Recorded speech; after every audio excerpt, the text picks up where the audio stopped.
Captain Dal stood at the command center of his ship, the Star Wanderer, his three-fingered hands clasped behind his back as he gazed at the blue planet through the main viewport. His tall, slender frame cast a long shadow across the polished floor, and his scaled skin shimmered under the soft lighting of the bridge. A smile played across his thin lips as he thought about how impressed these primitives would be by his entrance. Such a backward world, he muttered to himself, checking the ship's readings one more time. The Star Wanderer was his pride and joy, a masterpiece of engineering constructed from the legendary duralium alloy. The metal was famous across 7 galaxies for being indestructible, and Dal had paid a fortune to have his entire ship built from it. The ship's computer chimed softly. Approaching Earth's orbital defense station, it announced in its calm, melodious voice. Dal straightened his ceremonial trade robes and adjusted the golden chains that marked his status as a master trader of the Galactic Commerce Guild. These humans would need to understand the importance of the person gracing them with his presence. A communication request flashed on his screen. Dal took his time responding, letting them wait just long enough to understand their place in the hierarchy of civilizations. Finally, he pressed the accept button with an elegant flourish. "This is Earth Orbital Defense Station Alpha. Please identify yourself and state your purpose." A firm human voice came through the speakers. "This is Captain Dal of the Star Wanderer, Master Trader of the Galactic Commerce Guild, pilot of the most advanced vessel your world has ever seen." He couldn't keep the pride from his voice. "I am here to establish trade relations with your developing world." There was a pause on the other end. "Understood, Captain Dal. Please maintain your current position while we process your credentials. We'll need to scan your vessel according to standard protocol." Dal laughed, the sound echoing through his bridge. "Scan my ship with your primitive technology. Please, don't waste both our times. My ship is made of pure duralium. Your sensors probably can't even understand what they're looking at." "Captain, this is standard procedure for all incoming vessels. We must insist." "Listen carefully," Dal interrupted, his voice dripping with condescension. "I'm going to give you primitive beings a show you'll never forget. Watch and learn how a true spacefaring civilization makes an entrance." Dal cut the communication and turned to his control panel. He would show these humans something spectacular. The Star Wanderer was capable of the most beautiful atmospheric entry sequences, with special light arrays that could make the ship glow like a descending star. "Computer, prepare entry pattern Delta 7. Full illumination." Dal's fingers danced across the controls. "Let's show these humans what real technology looks like." Warning messages began flashing on his screen. Notifications about unanalyzed atmospheric conditions and recommended entry protocols. Dal dismissed them with a wave of his hand. His ship was indestructible. What could this primitive planet's atmosphere possibly do to duralium? The Star Wanderer began its descent, its hull lighting up with brilliant colors that would be visible from the planet's surface. Dal imagined the amazed faces of the humans as they watched his ship pierce their atmosphere like a shooting star. "Computer, record all external video feeds. I want to preserve the humans' first glimpse of true greatness," he commanded, already thinking about how he would share this footage with his fellow traders. As the ship began to enter the upper atmosphere, Dal settled into his command chair, ready to enjoy the show he was about to put on. He had performed this entry sequence on hundreds of worlds, and had never failed to leave the locals in awe. Little did he know that this particular show would become famous throughout the galaxy, but not for the reasons he intended. The Star Wanderer continued its descent, its pristine duralium hull gleaming in the light of Earth's sun, about to meet an atmosphere unlike any it had encountered before. Inside Earth's orbital defense station, Tom Miller leaned forward in his chair, his eyes fixed on the readings from the atmospheric sensors. 20 years as a planetary defense scientist had taught him to trust his instincts, and right now, every one of them was screaming danger. "Captain, that ship's hull composition.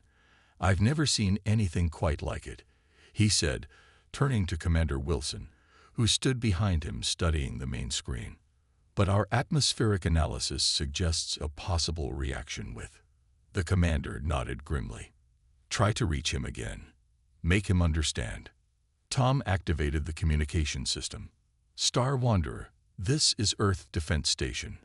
Please respond immediately. We have urgent information about atmospheric entry conditions. After several tense moments, Captain Dell's voice came through, filled with obvious annoyance. What is it now, primitives? Can't you see I'm busy preparing a spectacular entrance? Captain Dell, this is Tom Miller, Earth's senior atmospheric scientist. Our scans show your ship's hull is composed of an unknown alloy. We need to run some compatibility tests before you attempt entry. Earth's atmosphere has some unique properties that... Unique properties.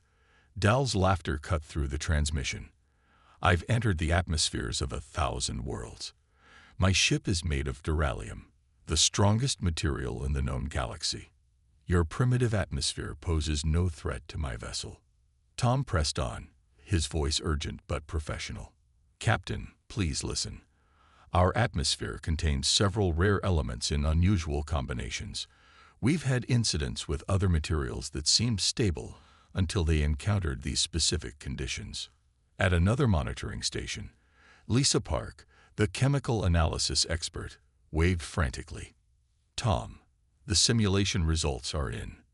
That hull material, it shows signs of potential molecular destabilization when exposed to our upper atmospheric mixture. Tom's heart raced.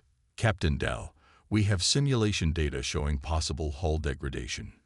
Please abort your descent immediately. We can help you plan a safe entry vector after proper testing. Degradation? Impossible. Dell's voice boomed through the speakers. Your primitive scanning technology must be malfunctioning.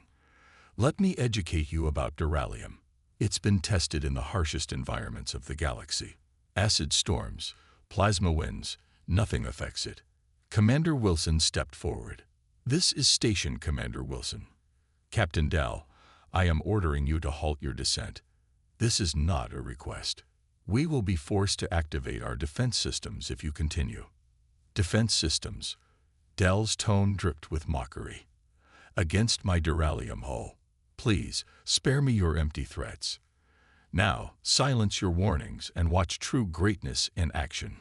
Tom watched in horror as the alien ship continued its descent, now entering the uppermost layers of Earth's atmosphere. The vessel's external lights created a dazzling display, but his eyes were fixed on the sensor readings. All stations, prepare emergency protocols, Commander Wilson ordered. Alert planetary rescue services. We might have a situation here. Lisa's voice was tense as she called out readings. Atmospheric interaction beginning. Molecular structure of the hull showing first signs of.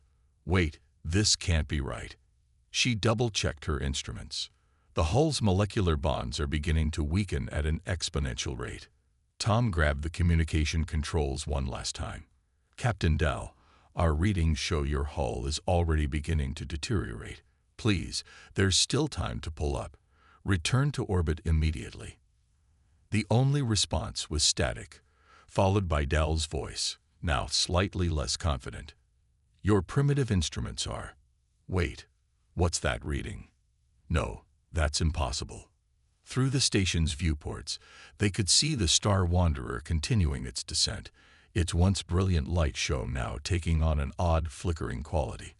The ship's formerly smooth surface began to show visible distortions, like ice melting under a hot sun. Commander Wilson turned to his crew. All hands, this is not a drill. Prepare for emergency response. Something tells me we're about to see just how indestructible this alien ship really is.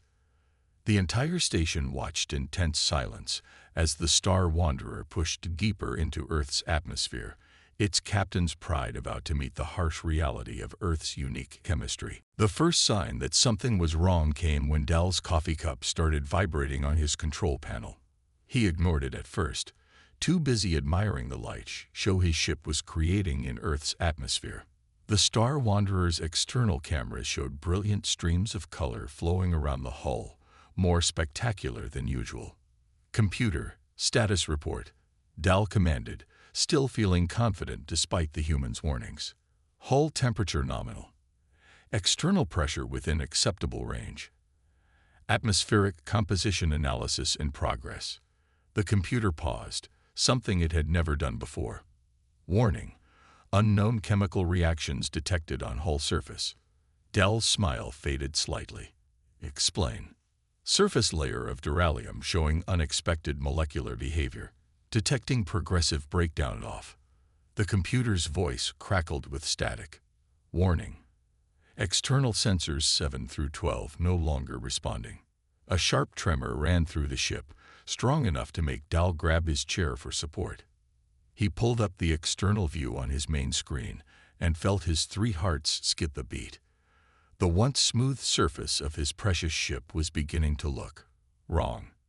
Impossible, he whispered, pressing buttons frantically. Computer, full scan of hull integrity. The computer's response was interrupted by a series of alarming beeps. Hull integrity at 92% and declining. Rate of deterioration increasing. Unknown atmospheric elements catalyzing breakdown of duralium molecular structure. Dal's hands flew across the control panel, pulling up more detailed scans. The outer layer of his ship, the supposedly indestructible duralium, was actually dissolving. Not melting, not burning, but dissolving like sugar in hot water. No, no, no. His voice rose with panic. Computer, activate hull protection fields. Unable to comply. Field generators not responding. Warning: hull integrity now at 87%.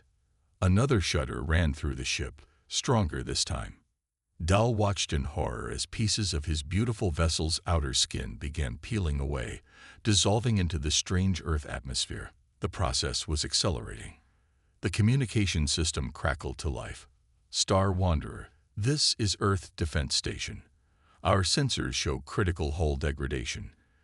Do you require assistance? Dal's pride warred with his survival instinct. The ship shuddered again, and a warning light flashed, indicating that the inner hull was now exposed in several places. Computer, reverse course. Get us out of this primitive planet's atmosphere. Unable to comply. Main engines affected by hull degradation. Power systems compromised. Hull integrity at 76% and falling. The reality of his situation finally broke through Dal's arrogance. His indestructible ship, the pride of his fleet, was being eaten away by Earth's atmosphere. The magnificent light show he had planned was turning into a nightmare as chunks of dissolving duralium created trails of glittering particles in his wake. This is Captain Dal. He finally responded to the humans, his voice shaking. I may require some assistance. Through the dissolving hull, he could hear a new sound, a high-pitched whine that grew louder by the second. Warning lights flashed across every panel as system after system began to fail. Hull integrity critical. Multiple breaches detected. Atmospheric containment failing in sections 3 through 7. Emergency protocols initiated. Dal watched helplessly as his precious ship literally dissolved around him. The viewport, once crystal clear, began to cloud over as the supposedly indestructible material degraded. Through the haze, he could see Earth rescue ships approaching, their hulls made of simple metal alloys that somehow remained completely intact in the atmospheric conditions that were destroying his advanced technology. Computer, save all sensor data, he commanded, his voice hollow. The Guild needs to know about this. Attempting to comply. Warning: data storage systems compromised. Hull integrity at 54% and falling. Emergency landing procedures strongly recommended. As the Star Wanderer continued its descent, now more of a controlled fall than a grand entrance, Dal realized that his spectacular show had indeed come true, just not in the way he had planned. His magnificent ship was creating a like show all right, but it was the light of its own destruction, scattering glittering particles of dissolved duralium across Earth's sky like falling stars. Red emergency lights flashed throughout the Star Wanderer as more systems failed. Dal no longer stood proudly at his command console. Instead, he gripped his chair tightly as the ship lurched violently to one side. The once pristine bridge now had visible cracks in the walls, and a fine mist of Earth's atmosphere was seeping in through the failing seals. Hull integrity at 42% and falling rapidly. The computer announced, its voice now distorted. Main power failing. Switching to emergency systems. The ship's interior lights flickered and dimmed. Through the deteriorating viewport, Dal could see large sections of his vessel's outer hull peeling away like dead skin, dissolving into sparkling clouds in the atmosphere. Emergency distress signal sent to Guild headquarters, the computer reported. Warning. Communication systems now failing. Last transmission may not have been completed. Another violent shake threw Dal against the control panel. He tasted blood from where his scaled skin had split on impact. The mighty Star Wanderer, once the pride of the trading fleet, was now tumbling through Earth's atmosphere like a wounded animal. Computer, give me any working engines. Anything to slow our descent. Dal shouted over the growing noise of atmosphere rushing through widening gaps in the hull. Attempting to comply. Warning. Engine control systems compromised. Hull integrity at 31%. The computer's voice crackled with static. Structural failure imminent. Through breaks in the clouds below, Dal could see the blue of an ocean approaching. His third heart nearly stopped when he realized how fast they were falling. The ship's artificial gravity was failing, causing loose objects to float around the bridge before being suddenly thrown in random directions with each new violent shake. The communication system sputtered to life one last time. Star Wanderer, this is Earth Rescue Ship Valiant. We're approaching your position. Prepare for emergency containment field. Hurry. Dal abandoned all pretense of dignity. My ship is. It's dissolving around me. A new alarm blared, this one more urgent than the others. Warning. Critical system failure. Hull integrity below 25%. Crew survival probability decreasing. Dal watched in horror as sections of his bridge's ceiling began to ripple and distort. The legendary duralium, the supposedly indestructible metal, was breaking down at the molecular level. Each passing second exposed more of his ship's interior to Earth's corrosive atmosphere. Deploying emergency hull sealant, the computer announced. Effect minimal. Unable to compensate for rate of deterioration. Through gaps in his disintegrating ship, Dal caught glimpses of the human rescue vessels. Their simple metal hulls remained frustratingly intact as they maneuvered through the same atmosphere that was eating away at his advanced technology. 10 minutes to surface impact at current descent rate, the computer warned. Insufficient power for landing procedures. Hull integrity at 19%. The ship's remaining systems were failing faster now. Emergency bulkheads slammed shut only to begin dissolving themselves. The air inside the bridge was becoming thin as more of it escaped through growing holes in the hull. Dal's vision began to blur from lack of oxygen. Through the haze, he saw something approaching. A bright blue energy field extending from one of the human rescue ships. Computer, he gasped. Accept external containment field. Warning. Unknown technology detected. Safety protocols suggest. Override all safety protocols. Dal screamed as another section of hull peeled away. Accept human assistance. The blue field enveloped what remained of the Star Wanderer, stabilizing its descent. Dal felt the ship shudder one last time as the human vessels locked on with magnetic grapples through the disintegrating hull. As emergency teams began cutting their way into his bridge, Dal looked at his ship's final status report. Hull integrity, 12% and falling. Primary systems, failed. Secondary systems, failed. Emergency systems, failing. The last thing Dal saw before passing out was a human rescue team breaking through his dissolving wall, their simple protective suits somehow surviving the same atmosphere that had defeated the most advanced material in the known galaxy. His last conscious thought was both horrifying and humbling. These primitives had known all along what would happen.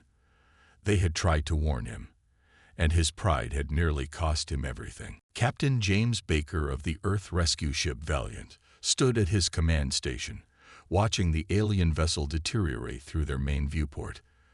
In his 15 years of space rescue operations, he'd never seen anything quite like this. Target vessel's hull now at 10% integrity and still dropping, his sensor officer reported. Our containment field is slowing the deterioration, but it can't stop it completely. Life support status? Baker asked, his eyes fixed on the dissolving ship. Rating 1 life sign, growing weaker. Their internal atmosphere is almost gone. The officer looked up from her screen. Sir, we need to act now. Baker nodded firmly. Launch rescue pods 1 and 2. Full environmental protection protocols. Tell the medical bay to prepare for an alien patient. 2 sleek rescue pods detached from the Valiant sides, their hulls made from Earth's own atmospheric-resistant materials. They maneuvered through the blue containment field toward what remained of the Star Wanderer. This is Rescue Pod 1. We've reached the target, came the voice of lead rescuer Mike Thompson. You should see this, Captain. The hull it's like watching ice cream melt on a hot day. Through the rescue pod's cameras, Baker watched as the team attached their airlock to a relatively stable section of the alien ship's hull. The rescuers, wearing their protective suits, cut through the weakened material with surprising ease. We're in, Thompson reported. The interior is, wow, everything's falling apart. Following life sign readings to the bridge. Baker switched his view to Thompson's helmet camera. The inside of the alien ship looked like a surreal art piece, walls rippling and flowing, support beams sagging, and what must have once been impressive technology, now reduced to dissolving lumps of material. Found him. Thompson's voice crackled through the comm. Alien captain unconscious but alive. Medic, check his vitals. The rescue team worked quickly, securing the unconscious alien into a special containment stretcher. Parts of his ornate clothing had begun to dissolve where they contained traces of the same material as his ship. Sir, the sensor officer called out, the alien vessel's structural integrity is failing completely. We have maybe 2 minutes before total collapse. Rescue team, get out now, Baker ordered. Leave the sampling equipment. Move. The camera feed showed the team rushing back through the dissolving corridors, carrying their unconscious charge. Behind them, entire sections of the ship were falling away into the atmosphere. 30 seconds, the sensor officer warned.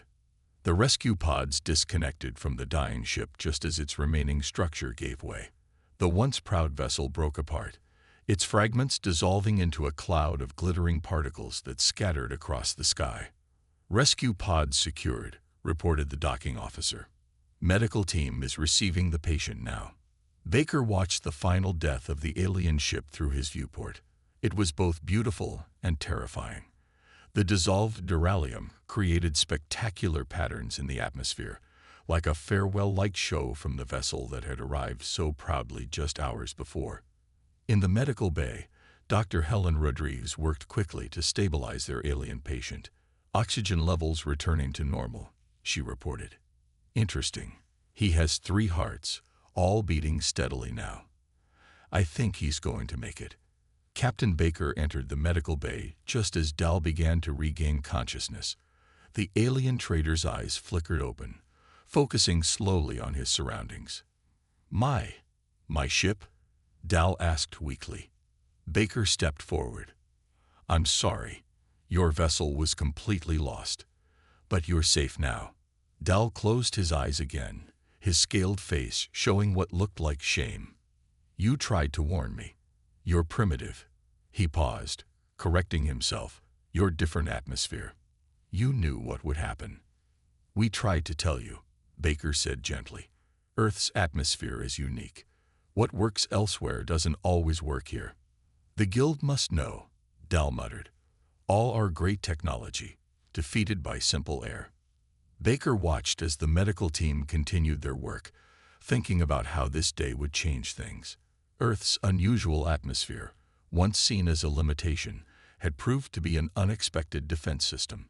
And somewhere out there, a civilization that prided itself on indestructible materials was about to learn a humbling lesson about the dangers of underestimating primitive worlds. 3 days after the rescue, Dal sat in Earth's Orbital Science Center, staring at the holographic display showing the final moments of his ship. Next to him, Tom Miller pointed to the swirling patterns of dissolved duralium in Earth's atmosphere. The reaction was faster than anything we've ever seen, Tom explained, adjusting his glasses. Your ship's hull literally unraveled at the molecular level when it met our atmospheric mixture.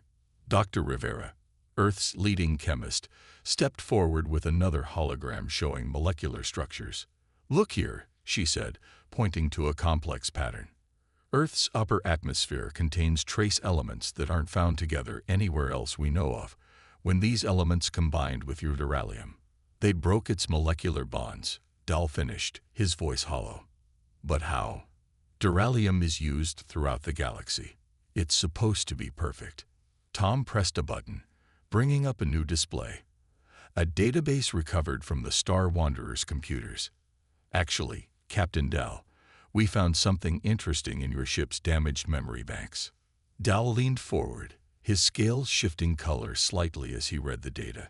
His 3 hearts seemed to skip a beat simultaneously. This can't be right. But it was. The database showed records of other duralium ships that had been lost or damaged under mysterious circumstances. Each incident had been carefully hidden by the Guild, the records buried deep in classified files. 7 other ships, Tom said quietly, all lost in atmospheres containing similar chemical combinations to Earth's. The Guild knew duralium had a weakness. They just didn't expect to find it here. Dal's hands trembled as he scrolled through the data. All those traitors, they died never knowing what happened to them. And our leaders kept building ships from the same material, kept sending us out there. Dr. Rivera brought up another display showing Earth's atmospheric composition. Your Guild probably thought the chance of finding this exact combination of elements was astronomically small. And they were right. Except here, it exists naturally. The perfect defense system, Dal whispered, created by nature itself. The doors slid open, and Commander Wilson entered with several other human officials. They carried data tablets and wore serious expressions. Captain Dal, Wilson said, we've prepared a full report on the incident. The question is, what happens now? Dal stood up slowly, his trader's robes, now made of Earth-manufactured material, rustling softly. The Guild must be informed, not just about the loss of my ship, but about all of it, the hidden records, the other deaths. And if they try to suppress this information again, Tom asked. Dal's scales shifted to a deeper color, a sign of determination in his species. They won't, because I'm not just sending it to the Guild. He turned to Commander Wilson. With your permission, I want to transmit this data to every major trading world in the sector. They need to know the truth about duralium. The humans exchanged glances. Wilson nodded slowly. Our communication arrays are at your disposal. Dal moved to the central communication console, his fingers hovering over the controls. You know, he said quietly, I came here thinking I would show you primitive technology. Instead, you showed me something far more valuable, the danger of blind pride. He began typing, preparing the transmission that would shake the galactic trading community to its core. The truth about duralium's fatal flaw, the covered-up accidents, and most importantly, the existence of a primitive world whose very atmosphere could dissolve the supposedly indestructible material. As the transmission went out, Dal watched the confirmation lights blink green one by one. Each light represented another world receiving the truth that had been hidden for too long. The Guild will be angry, he said, more to himself than the humans. Tom placed a reassuring hand on Dal's shoulder. They'll be angry, but they'll have to change. Sometimes, the most advanced civilizations need a reminder that the universe still has mysteries to teach us. Dal nodded, watching the final transmission signals go out.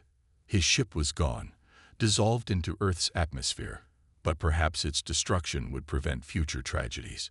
Sometimes, he realized, the greatest discoveries come from the most humbling defeats. 1 month after the incident, the Earth Orbital Station's observation deck was packed with both humans and alien visitors.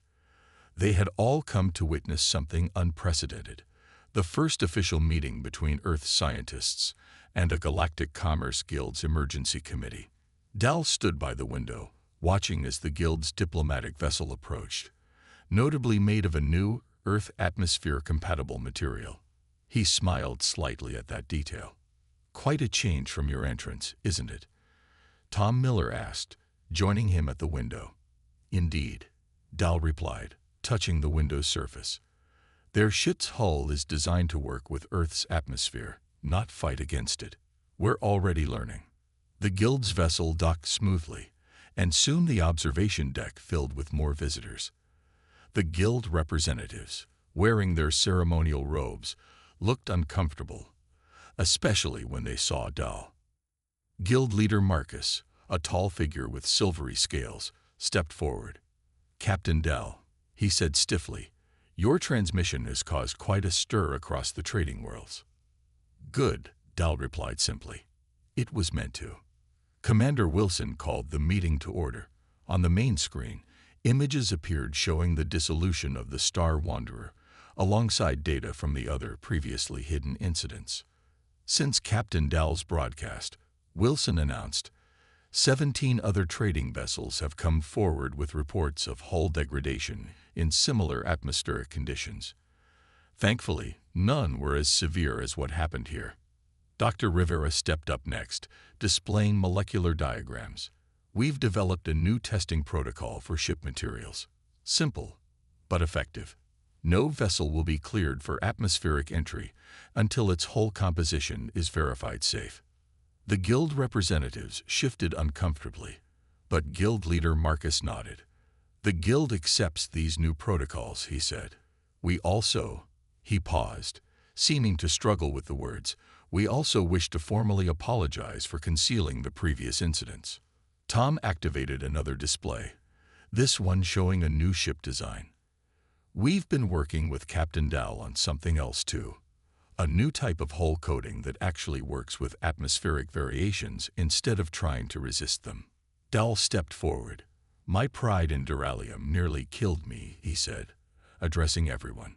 "But Earth's atmosphere taught all of us an important lesson. Sometimes the most advanced solution isn't the best one. Sometimes you need to respect the natural order instead of trying to overcome it." The new design rotated on the screen, showing a hull that could adapt to different atmospheric conditions rather than trying to resist them. It was already being called the Earth-class design by some traders. As of today, Guild leader Marcus announced, all trading vessels operating in Earth's sector will be required to meet these new safety standards. Furthermore, he took a deep breath. Earth is being offered a seat on the Guild's Technology Council. Your world's unique conditions make you invaluable partners in preventing future tragedies. Commander Wilson accepted the offer with a handshake, a human gesture the Guild had quickly learned to appreciate. As the formal meeting ended and people began to mingle, Dal found himself back at the window, looking down at Earth. "What will you do now?" Tom asked, joining him again. Dal smiled, his scales shimmering with a new color of confidence, different from his old arrogance. "The Guild has asked me to lead the new Safety Protocols Division. They think my experience makes me uniquely qualified." The trader who lost his indestructible ship, now teaching others how to fly safely, Tom mused. "Quite a change." "The best lessons often come from our biggest mistakes," Dal replied. "I came to Earth thinking I would show you the power of advanced technology. Instead, you showed me something far more valuable. The power of humility." Below them, Earth continued its rotation, its unique atmosphere swirling in patterns that had humbled the galaxy's most advanced materials. It was no longer seen as a primitive world, but as a natural wonder that had taught the galaxy a valuable lesson about the dangers of overconfidence. And somewhere in that atmosphere, The last particles of Dal's dissolved ship continued to drift, a glittering reminder that sometimes the strongest defense isn't an indestructible wall, but simply being different.